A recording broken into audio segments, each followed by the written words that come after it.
നമുക്ക് മനസ്സിലാക്കാൻ പറ്റാത്തതും വിചിത്രവുമായ പലതരം പ്രതിഭാസങ്ങളാൽ നിറഞ്ഞതാണ് നമ്മുടെ പ്രപഞ്ചം. ഈ പ്രപഞ്ചത്തിലെ ഏറ്റവും അപകടം നിറഞ്ഞതും മാരകവുമായ വസ്തു ഏതാണെന്ന് ചോദിച്ചാൽ പെട്ടെന്ന് നമുക്ക് ഓർമ്മ വരുന്നത് ബ്ലാക്ക് ഹോൾസിനെയാണ്. ഭൗതിക ശാസ്ത്രത്തിന്റെ നിയമങ്ങളെ തകർക്കുകയും സമയത്തിനെ വളച്ചൊടിക്കുകയും ചെയ്യുന്ന ബ്ലാക്ക് ഹോളിന്റെ തീവ്രശക്തി ശരിക്കും ഭയാനകം തന്നെയാണ്. എന്നാൽ ബ്ലാക്ക് ഹോൾസിനെ പോലെ തന്നെ വിചിത്രവും ഒരുപക്ഷെ ബ്ലാക്ക് ഹോൾസിനേക്കാൾ അപകടകാരിയുമായ മറ്റൊരു വസ്തു നമ്മുടെ പ്രപഞ്ചത്തിലുണ്ട്. Strange matter. തൊടുന്ന എല്ലാത്തിനെയും നശിപ്പിക്കാൻ കഴിയുന്ന വളരെ വിചിത്രമായ വസ്തു. ന്യൂട്രോൺ നക്ഷത്രങ്ങളുടെ ഉള്ളിൽ രൂപം കൊള്ളുന്ന സ്ട്രേഞ്ച് മാറ്റർ എന്താണെന്നും എന്തുകൊണ്ടാണ് പലരും ഇതിനെ പ്രപഞ്ചത്തിലെ ഏറ്റവും അപകടകാരിയായ വസ്തുവായിട്ട് പരിഗണിക്കുന്നതെന്നും നമുക്ക് നോക്കാം.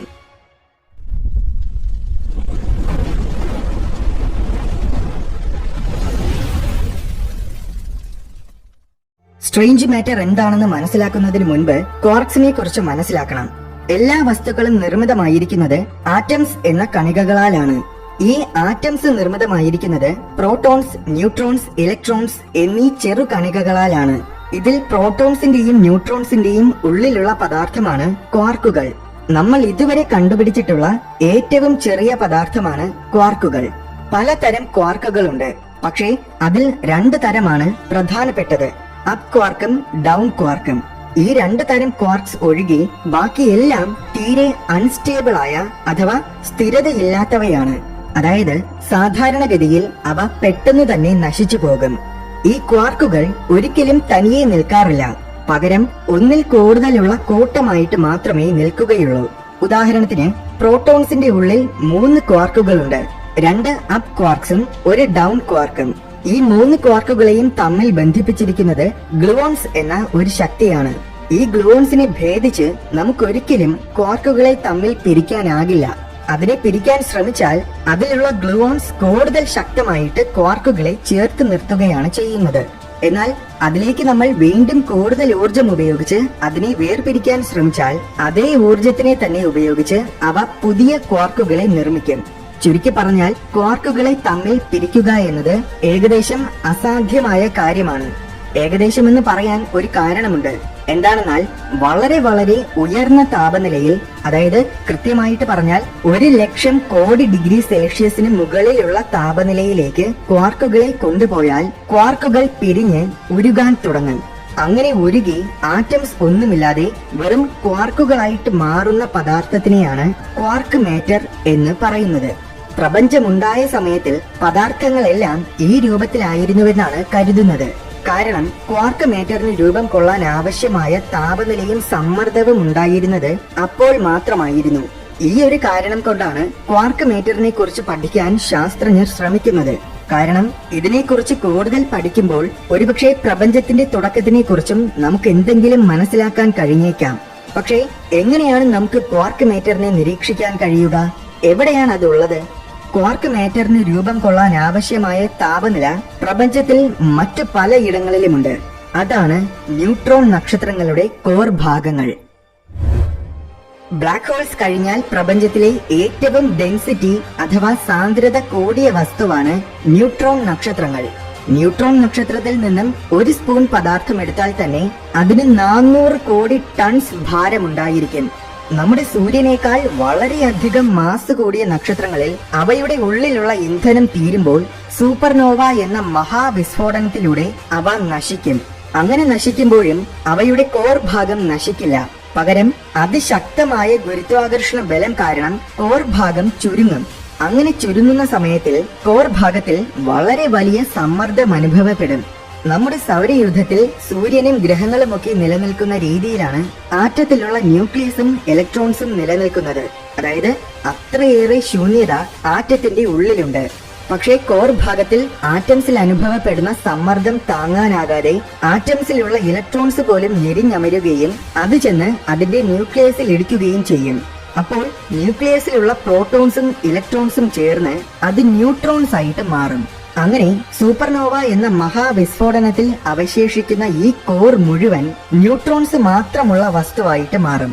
ഈ ഒരു വസ്തുവിനെയാണ് നമ്മൾ ന്യൂട്രോൺ നക്ഷത്രം എന്ന് പറയുന്നത്. ശരിക്കും ഈ ന്യൂട്രോൺ നക്ഷത്രത്തിന് നമ്മുടെ സൂര്യനേക്കാൾ ഒരുപാട് മാസ് ഉണ്ടായിരിക്കും. പക്ഷേ 10-15 കിലോമീറ്റേഴ്സ് മാത്രമേ വ്യാസമുണ്ടായിരിക്കൂ. എന്തായാലും ക്വാർക്ക് മാറ്റർ രൂപം കൊള്ളാൻ 1,00,000 കോടി ഡിഗ്രി സെൽഷ്യസിന് മുകളിൽ താപനില വേണം. പക്ഷേ അത്രയും താപനിലയൊന്നും ന്യൂട്രോൺ നക്ഷത്രത്തിന്റെ ഉള്ളിൽ ഉണ്ടായിരിക്കില്ല. അവയുടെ താപനില സാധാരണ നക്ഷത്രങ്ങളെക്കാൾ കുറവായിരിക്കും. എന്തിനേറെ പറയുന്നു, നമ്മുടെ സൂര്യന്റെ സ്ഥാനത്തിൽ നിന്നും സൂര്യനെ മാറ്റി പകരം ഒരു ന്യൂട്രോൺ നക്ഷത്രത്തിനെ വെച്ചാൽ അതിനെ നമുക്ക് ഭൂമിയിൽ നിന്നും കാണാൻ പോലും കഴിയില്ല. അത്രയേറെ ചെറിയ തോതിലുള്ള താപനില മാത്രമാണ് ന്യൂട്രോൺ നക്ഷത്രങ്ങൾക്കുള്ളത്. എന്നാൽ താപനിലയ്ക്ക് പകരം ന്യൂട്രോൺ നക്ഷത്രത്തിന്റെ മധ്യഭാഗത്തിൽ വളരെ വളരെ വളരെ ശക്തമായ സമ്മർദ്ദമുണ്ടായിരിക്കും.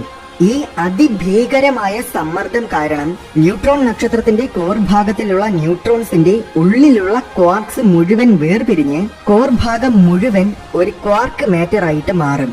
ഇങ്ങനെ ക്വാർക്ക് മാറ്റർ ആയിട്ട് മാറുമ്പോൾ നക്ഷത്രത്തിന്റെ സമ്മർദ്ദം വളരെ കൂടുതലാണെങ്കിൽ ചില ക്വാർക്കുകളുടെ ഘടന മാറുകയും അവ സ്ട്രേഞ്ച് ക്വാർക്ക് മാറ്റർ ആയിട്ട് മാറുകയും ചെയ്യും. ഈ സ്ട്രേഞ്ച് ക്വാർക്ക് മാറ്ററിനെയാണ് ചുരുക്കത്തിൽ സ്ട്രേഞ്ച് മാറ്റർ എന്ന് പറയുന്നത്. ഇങ്ങനെ ഒരു ന്യൂട്രോൺ നക്ഷത്രത്തിന്റെ ഉള്ളിൽ സ്ട്രേഞ്ച് മാറ്റർ രൂപം കൊള്ളുകയാണെങ്കിൽ ആ നക്ഷത്രത്തിനെ സ്ട്രേഞ്ച് സ്റ്റാർ എന്നാണ് വിളിക്കുന്നത്. ആദ്യം പറഞ്ഞിരുന്നു അപ് ക്വാർക്കും ഡൗൺ ക്വാർക്കുമാണ് ഏറ്റവും സ്റ്റേബിൾ ആയ ക്വാർക്കുകളെന്ന്. എന്നാൽ ഈ സ്ട്രേഞ്ച് മാറ്റർ അവയേക്കാൾ സ്റ്റേബിൾ ആണ്. പ്രപഞ്ചത്തിലെ തന്നെ ഏറ്റവും സ്റ്റേബിൾ ആയ വസ്തുവാണ് സ്ട്രേഞ്ച് മാറ്റർ. ഇവയെ നമുക്ക് നശിപ്പിക്കാനാകില്ല. നമുക്കെന്നല്ല, ബ്ലാക്ക് ഹോൾസിനൊഴികെ പ്രപഞ്ചത്തിൽ മറ്റൊന്നിനും സ്ട്രേഞ്ച് മാറ്ററിനെ നശിപ്പിക്കാനോ അല്ലെങ്കിൽ സ്ട്രേഞ്ച് മാറ്ററിന്റെ രൂപത്തിലോ ഭാവത്തിലോ ഒരു മാറ്റം വരുത്താനോ പോലും ആകില്ല. അതിന് ഏതൊരവസ്ഥയിലായിരുന്നാലും സ്ട്രേഞ്ച് മാറ്ററിനൊന്നും സംഭവിക്കില്ല. ചുരുക്കത്തിൽ പ്രപഞ്ചത്തിലെ ഏറ്റവും ശക്തമായ പദാർത്ഥമാണ് സ്ട്രേഞ്ച് മാറ്റർ. സ്ട്രേഞ്ച് മാറ്ററിന് രൂപം കൊള്ളാൻ ന്യൂട്രോൺ നക്ഷത്രത്തിന്റെ മധ്യഭാഗത്തിലുള്ള സമ്മർദ്ദം ആവശ്യമാണെങ്കിലും രൂപം കൊണ്ടതിനു ശേഷം അതിന് നിലനിൽക്കാൻ ന്യൂട്രോൺ നക്ഷത്രത്തിന്റെ ആവശ്യമില്ല. ഇത് മാത്രമല്ല, സ്ട്രേഞ്ച് മാറ്ററിന് മറ്റൊരു പ്രത്യേകത കൂടിയുണ്ട്. പ്രത്യേകത എന്ന് പറയുന്നതിനേക്കാൾ അപകടമെന്ന് പറയുന്നതായിരിക്കും കൂടുതൽ ശരി. എന്താണെന്നാൽ സ്ട്രേഞ്ച് മാറ്റർ മറ്റേതെങ്കിലും ഒരു പദാർത്ഥത്തിൽ അല്ലെങ്കിൽ ഒരു വസ്തുവിൽ വന്ന് സ്പർശിച്ചാൽ ആ വസ്തുവിലുള്ള സകല കണികകളും കൂടെ സ്ട്രേഞ്ച് മാറ്റർ ആയിട്ട് മാറും. ലോകത്തിൽ മുഴുവൻ വൈറസുകൾ പടർന്നു പിടിക്കുന്നത് പോലെ സ്ട്രേഞ്ച് മാറ്റർ പുറത്തു വന്നാൽ അത് പതിയെ പതിയെ പ്രപഞ്ചത്തിലുള്ള സാധാരണ പദാർത്ഥങ്ങളെ മുഴുവൻ സ്ട്രേഞ്ച് മാറ്റർ ആക്കി മാറ്റും.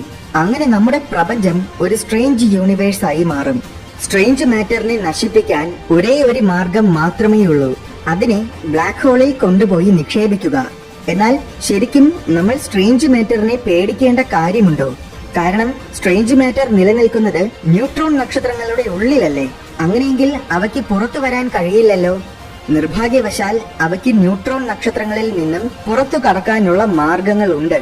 അതായത് ചിലപ്പോൾ ന്യൂട്രോൺ നക്ഷത്രങ്ങൾ തമ്മിൽ കൂട്ടിയിടിക്കുന്നതോ അല്ലെങ്കിൽ ഒരു ന്യൂട്രോൺ നക്ഷത്രം ഒരു ബ്ലാക്ക് ഹോളുമായിട്ട് കൂട്ടിയിടിക്കുന്നതോ ആയ സന്ദർഭങ്ങൾ ഉണ്ടാകാറുണ്ട്. ഇങ്ങനെ കൂട്ടിയിടി നടക്കുമ്പോൾ ന്യൂട്രോൺ നക്ഷത്രങ്ങളുടെ ഉള്ളിൽ നിന്നും വലിയ തോതിലുള്ള ഊർജവും പദാർത്ഥങ്ങളും പുറത്തു വരും.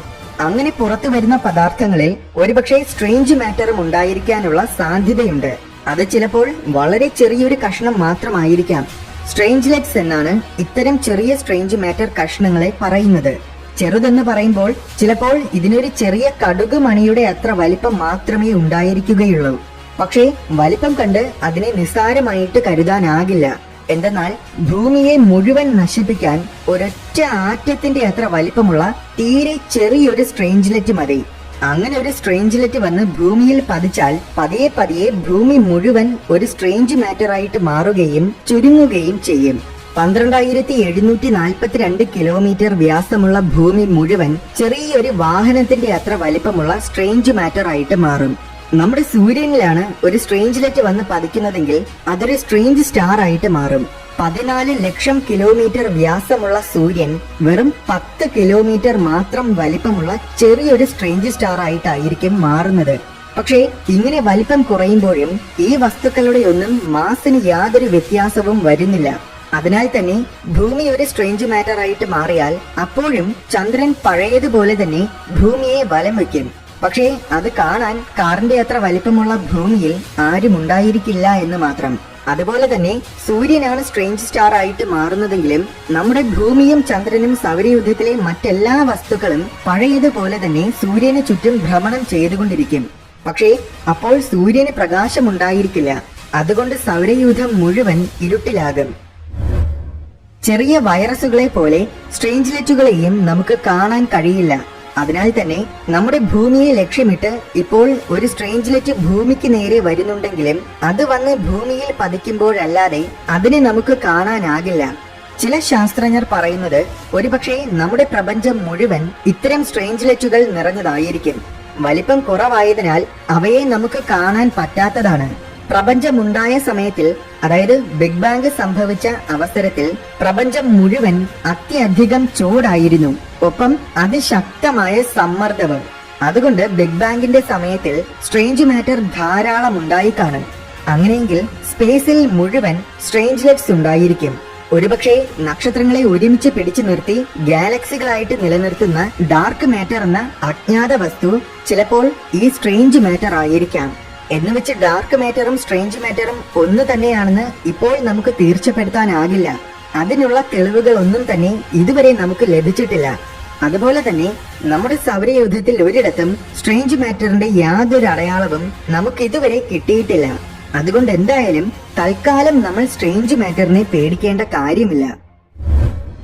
സ്ട്രേഞ്ച് മാറ്ററിനെ കുറിച്ച് പഠിക്കുന്നതും ഗവേഷണങ്ങൾ നടത്തുന്നതും പ്രപഞ്ചത്തിനെ കുറിച്ചും പ്രപഞ്ചത്തിന്റെ തുടക്കത്തിനെ കുറിച്ചുമൊക്കെയുള്ള കാര്യങ്ങൾ മനസ്സിലാക്കാൻ വളരെയധികം സഹായകരമാകുമെന്നാണ് ശാസ്ത്രജ്ഞർ പ്രതീക്ഷിക്കുന്നത്. അതുപോലെ തന്നെ ഒരുപക്ഷെ ഡാർക്ക് മാറ്ററിനെ കുറിച്ച് മനസ്സിലാക്കാനും അത് സഹായിച്ചേക്കാം. പണ്ട് ആറ്റത്തിനെ കുറിച്ചും സബറ്റോമിക് പാർട്ടിക്കിൾസിനെ കുറിച്ചുമൊക്കെ ഗവേഷണം നടത്തിയിരുന്ന ശാസ്ത്രജ്ഞർ ഭാവിയിൽ, അതായത് ഇന്ന് ന്യൂക്ലിയർ എനർജിയും ആറ്റം ബോംബുമൊക്കെ നിർമ്മിക്കാനിടയാകുമെന്ന് ചിന്തിച്ചു പോലും ഉണ്ടായിരിക്കില്ല. അതുപോലെ ഇന്നത്തെ കാലത്തെ ശാസ്ത്ര പഠനങ്ങൾ ഉപയോഗിച്ച് ഭാവിയിൽ എന്തൊക്കെ രീതിയിലുള്ള ടെക്നോളജികൾ വികസിപ്പിക്കാനാകുമെന്ന് നമുക്കും ഇന്ന് ഊഹിക്കാനാകില്ല. അതുപോലെ തന്നെ സ്ട്രേഞ്ച് മാറ്ററിനെ കുറിച്ചും ന്യൂട്രോൺ നക്ഷത്രങ്ങളെ കുറിച്ചും ഇന്ന് ഗവേഷണങ്ങൾ നടത്തുന്ന ശാസ്ത്രജ്ഞർ ഒരുപക്ഷെ മനുഷ്യരാശിക്ക് ഭാവിയിൽ ഈ പ്രപഞ്ചത്തിൽ പല കാര്യങ്ങളും നേടിക്കൊടുക്കാൻ കഴിയുന്ന ടെക്നോളജികൾ വികസിപ്പിക്കാൻ കഴിയുന്നവയായിരിക്കും. ചിലപ്പോൾ അത് മനുഷ്യരാശിയുടെ പതനത്തിനും കാരണമായേക്കാം. സ്ട്രേഞ്ച് മാറ്ററും ഡാർക്ക് മാറ്ററും ഒരേ വസ്തു തന്നെ ആയിരിക്കുമോ? എന്താണ് നിങ്ങൾക്ക് തോന്നുന്നത്? കമന്റ് ബോക്സിലൂടെ അറിയിക്കൂ.